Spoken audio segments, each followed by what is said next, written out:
Hi everyone, आज की इस वीडियो के अंदर हम देखने वाले हैं कि हम गूगल ऐप स्क्रिप्ट की मदद से किसी भी सेल का कलर या फिर किसी भी टेक्स्ट का कलर किस तरीके से चेंज कर सकते हैं। आइए देख लेते हैं उसको किस तरीके से करेंगे। तो आ चुके हैं हम अपने ऐप स्क्रिप्ट के कोड एडिटर पे। यहाँ पे हम एक वेरिएबल बना लेते हैं फटाफट से, जो कि रहेगा एसएस, जो कि बेसिकली हम काम कर रहे हैं स्प्रेडशीट ऐप पे। तो हम यहाँ पे अपनी स्प्रेडशीट को एक्सेस कर लेते हैं गेट एक्टिव स्प्रेडशीट की मदद से। तो यहाँ पे हमने एसएस का वेरिएबल बना लिया एंड देन यहाँ पे हम बोल देते हैं कि गेट शीट बाय नेम। तो शीट को नेम के बिहाफ पे हम उसको फैच कर रहे हैं, शीट को नेम के हिसाब से फैच कर रहे हैं। तो शीट वन हमारी शीट का नाम है, तो यहाँ पे शीट वन डाल देंगे। तो यहाँ पे हमने शीट को एक्सेस कर लिया कुछ इस तरीके से। एंड देन अगर अब हमें इस वाली सेल का कलर चेंज करना है जो कि राहुल है, तो इस सेल का जो रेफरेंस है A2 है।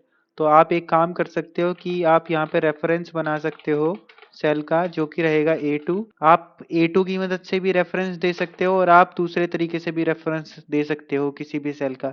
तो मैं आपको दोनों तरीके से दे के बता देता हूँ किस तरीके से आपको किसी भी सेल को एक्सेस करना होता है। तो हम सिंपली क्या करते हैं, एसएस में जाते हैं, स्प्रेडशीट में गेट रेंज करते हैं। यहाँ पे रेंज को एक्सेस करेंगे, यहाँ पे हम रेफरेंस का जो है वेरिएबल पास कर देंगे जो कि A2 है बेसिकली।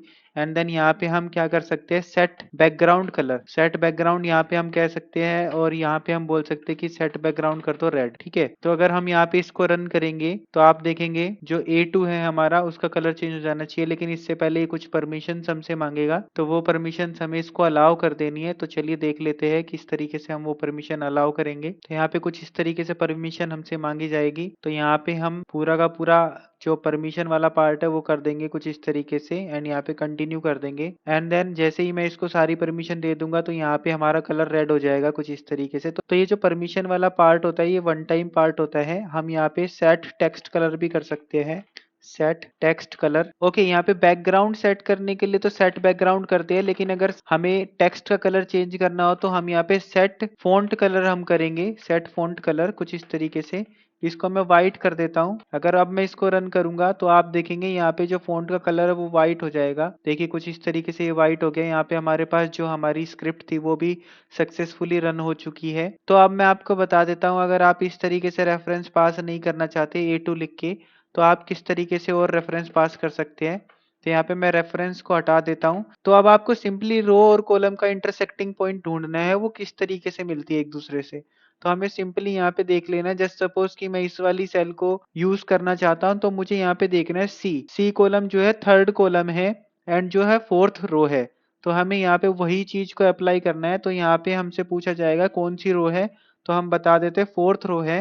एंड हमारे पास जो कॉलम इंटीजर है, यहाँ पे आपसे देखिए पूछा जा रहा है कि आप रो कौन सी यूज करना चाहते हो एंड कॉलम कौन सी यूज करना चाहते हो। देन वो आपको यहाँ पे बेसिकली उसकी वैल्यू प्रोवाइड कर देनी है। तो fourth row and third column, तो fourth row and third column पे जो इंटरसेक्टिंग पॉइंट बनेगा इसी वाली रेंज को ये उठाएगा। तो सिंपली मैं क्या करता हूँ, यहाँ पे रन करता हूँ एंड देन आप देखेंगे यहाँ पे व्हाइट हो गया। एंड यहाँ पे आप एक और चीज कर सकते हो, सेट बैकग्राउंड, सेट बैकग्राउंड कुछ इस तरीके से। यहाँ पे मैं सेट बैकग्राउंड को कर देता हूँ ब्लैक। तो यहाँ पे ब्लैक एंड व्हाइट का कॉम्बिनेशन आ जाएगा कुछ इस तरीके से। ओके, वन मोर थिंग मैं आपको यहाँ पे बताना चाहता हूँ, अगर आपको किसी कलर को यूज करना है लेकिन आपको उस कलर का नाम नहीं पता। फॉर एन एग्जाम्पल मैं यहाँ पे चला जाता हूँ नई वाली टैब के अंदर एंड यहाँ पे एक वेबसाइट होती है कलर हंट। कलर हंट से मैं कोई भी कलर यूज करना चाहता हूँ। फॉर एन एग्जाम्पल मैं ये वाला कलर यूज करना चाहता हूँ जो बिल्कुल रेड नहीं है। ओके, तो सिंपली मुझे ये हेक्साडेसिमल कोड को कॉपी कर लेना है एंड यहाँ पे मैं आऊंगा एंड जो बैकग्राउंड कलर है कुछ इस तरीके से मुझे यहाँ पे डाल देना है और हैश लगा देना है इससे पहले। तो सिंपली अगर मैं यहाँ पे इसको रन करूंगा तो अब हेक्साडेसिमल वाला जो कलर है वो यहाँ पे अप्लाई हो जाएगा कुछ इस तरीके से। तो आप इस तरीके से भी कलर यूज कर सकते हो अपने कलर फंक्शन के अंदर। तो इस वीडियो के अंदर हमने सीखा कि set font colour and set background colour को किस तरीके से यूज किया जाता है एंड गेट रेंज को किस तरीके से यूज कर सकते हैं, दो तरीके से। आई होप आपको ये वीडियो अच्छी लगी होगी। Thank you for watching everyone.